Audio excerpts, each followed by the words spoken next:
O agora rei Charles III teve a agenda cheia neste sábado, se reuniu com várias autoridades, inclusive com o arcebispo de Canterbury. O novo rei assume também o cargo de chefe da Igreja da Inglaterra. Ele prometeu defender a segurança da Igreja da Escócia. Para falar sobre o futuro da monarquia, eu vou conversar agora com o professor da Universidade de Oxford, Daniel Toledo. Professor, seja bem-vindo, uma boa tarde, como vai? Boa tarde, obrigado pelo convite, Paulo. Professor, primeiro eu gostaria que o senhor explicasse para a audiência em geral, até porque 70 anos desde que a última vez isso aconteceu, que tipos de cargos agora Charles vai ocupar na função de rei, de chefe de Estado e também de chefe da Igreja, além de outros cargos também? É importante nós sabermos que além do cargo de chefe de Estado, né, nós temos aí também os outros cargos atrelados ao rei Charles, que vão desde cargos de mandado, de mandante, de estruturação dentro do próprio cartão. Que pena, a gente perdeu o contato, caiu a conexão com o professor Daniel Toledo da Universidade de Oxford.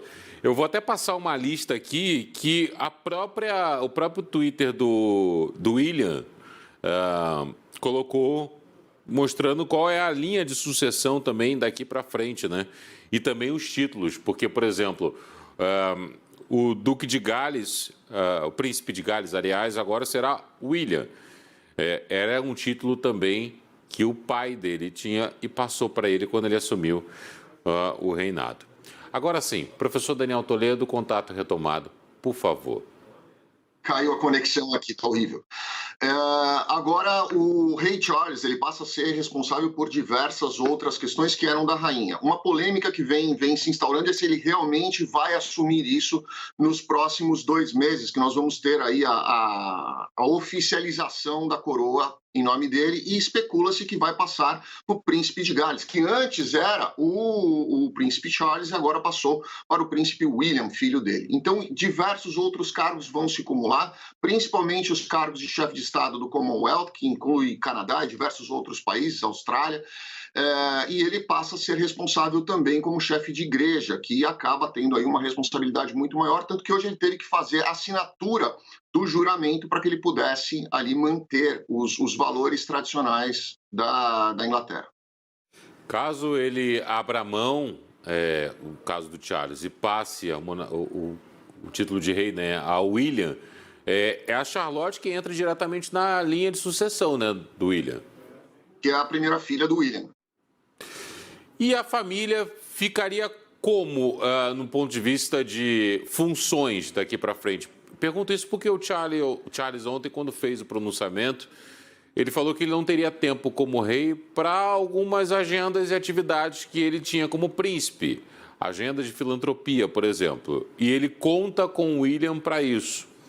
Como é que deve ser esse papel de transição entre pai e filho em casos como esse também, e até mesmo em atividades mais duras que a monarquia britânica tem, como, por exemplo, cooperar com esses países da Commonwealth, tratar de algumas crises políticas também envolvendo esses países? Existe aí uma grande especulação com relação a isso. Muito boa pergunta. Primeiro porque o rei Charles III agora vem citando muito o nome do filho dele, William, em diversos discursos que ele tem feito. Isso faz com que a população acabe, principalmente aí esse 1/3 da população que não aprova o Charles como rei, vem especulando com relação a uma possível renúncia em favor do filho dele. Outra questão que tem pesado bastante é que o rei Charles sempre foi muito favorável a questões ambientais. E agora a Europa vem passando aí por uma questão ambiental muito dramática, muito polarizada, principalmente por causa da crise do gás russo, onde nós sabemos que nos próximos meses terá um grande problema por causa do inverno, do início do inverno. Nós estamos iniciando o outono, na sequência virá o inverno, e o inverno lá costuma ser muito rígido, e nós temos aí o corte do gás russo, que acaba impactando diretamente nos interesses pessoais do rei Charles nessa questão de não poluição e de preservação ambiental. Muitas pessoas vêm especulando que ele vai tentar passar isso, essa questão filosófica, essa questão de filantropia, inclusive, dele para o filho dele, nesse primeiro momento, para que ele possa se afastar um pouco dessas questões e poder atuar positivamente, como a mãe dele sempre fez, nessas questões de intermediação entre os países europeus. Apesar de hoje, né, o Reino Unido não fazer mais parte da comunidade europeia, ele acaba sendo diretamente impactado pelo que acontece nos países vizinhos. Então, essa questão vai ser muito debatida, essa questão vai ser colocada em cima da mesa, e como rei ele vai ter que se posicionar, apesar da Rainha Elizabeth não ter, ela ter evitado esse tipo de posicionamento polarizado, ele vai ter que se posicionar, ele vai ter que se definir com essa questão, porque sim, vai haver queima de combustíveis fósseis, vai haver reativação de usinas nucleares, vai haver outras formas de produção de energia que será necessária nesse momento tão delicado da Europa. Professor, é fato que o mundo passa por uma certa crise de identidade com relação a lideranças. Há nomes que, em outros tempos, dominaram o cenário de negociações, por exemplo. Eu falo, por exemplo, de Angela Merkel, que não é mais chanceler da Alemanha. Falo da própria Elizabeth II. Falo de Gorbachev, que também morreu há pouco tempo. Barack Obama, por exemplo. Como é que o senhor pode avaliar esse momento qual o mundo passa sem uma liderança clara que possa ser aquele papel carismático que uma liderança tem e, ao mesmo tempo, um papel definidor de algumas questões essenciais?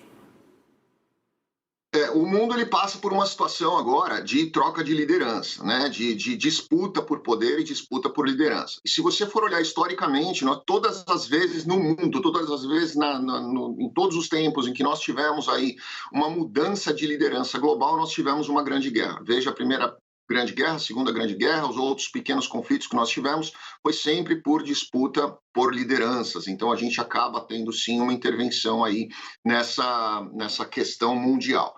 Hoje nós temos uma fragilidade nessa questão de lideranças. Nós temos nos Estados Unidos aí o presidente Biden, que infelizmente não tem uma grande aprovação popular.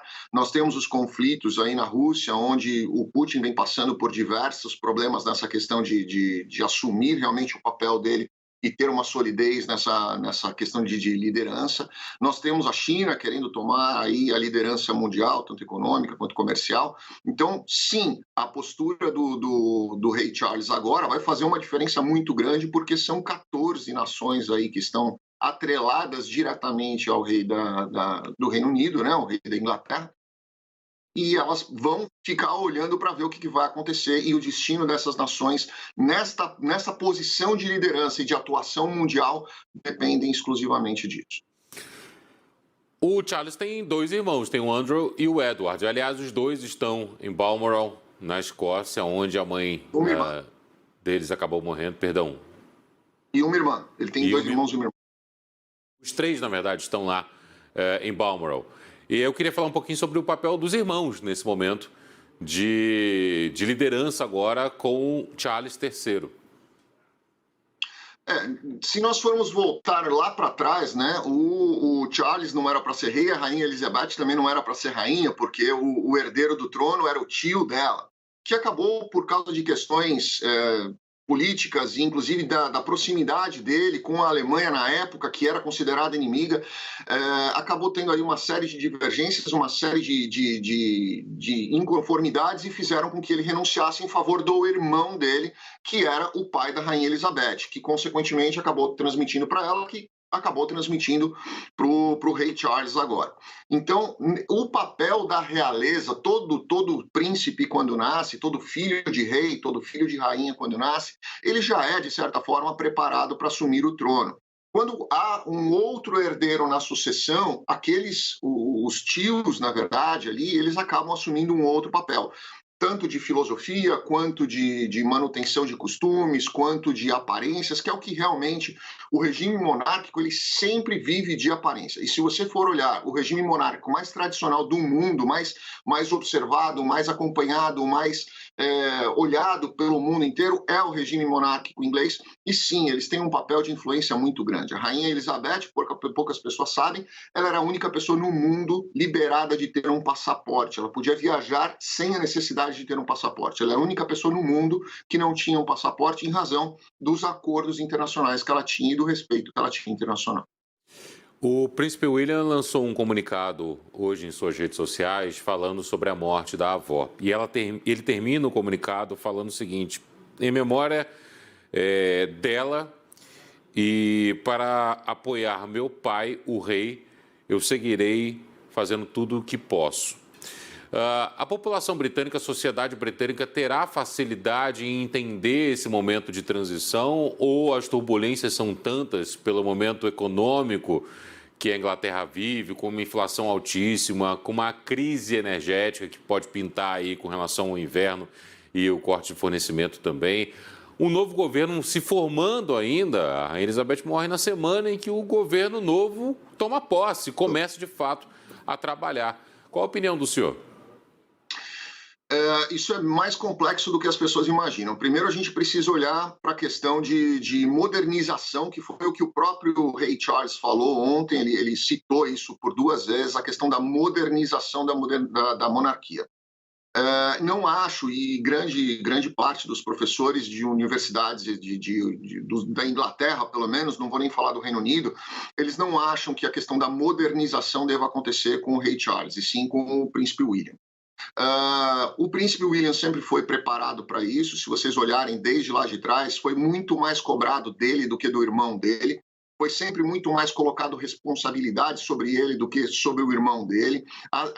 Os atos dele com relação a visualização externa em redes sociais e tudo mais, em mídia, sempre foi muito comedido, sempre foi muito controlado e ele sempre se postou muito bem. Então, o povo enxerga que talvez para a modernização da monarquia seja importante que o William assuma. Não sei se efetivamente o Charles está disposto a isso, porque ele é visto, principalmente na comunidade no Commonwealth, ele é visto como uma pessoa vaidosa. Ele teve outros problemas no passado, principalmente com a atual esposa dele, que hoje assinou como rainha emérita, né, como acompanhante dele.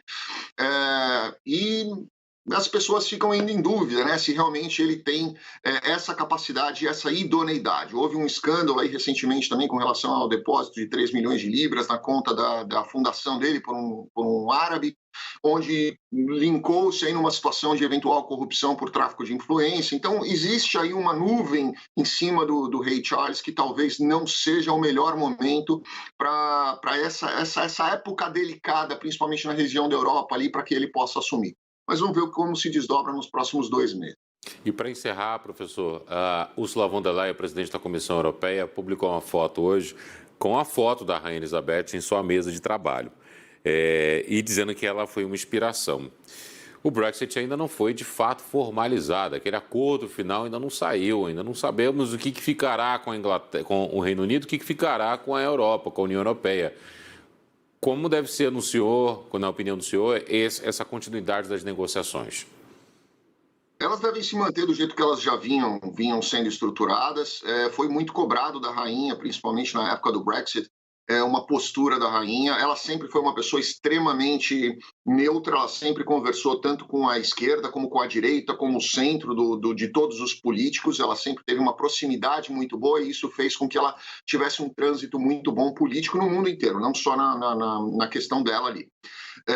Mas nós temos aí a situação que agora vai pesar bastante, e isso tem se batido bastante aqui, que é a questão da crise energética, né? Isso vai ser um fator divisor de águas realmente aqui dentro desse cenário europeu.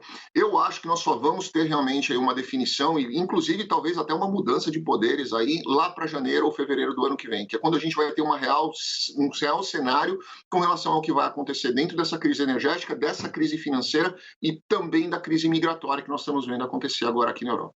Daniel Toledo, professor da Universidade de Oxford, muito obrigado pelo seu tempo, pelas explicações também. Até uma próxima, professor. Muito obrigado, um grande abraço a todos, é um prazer conversar com você. Igualmente.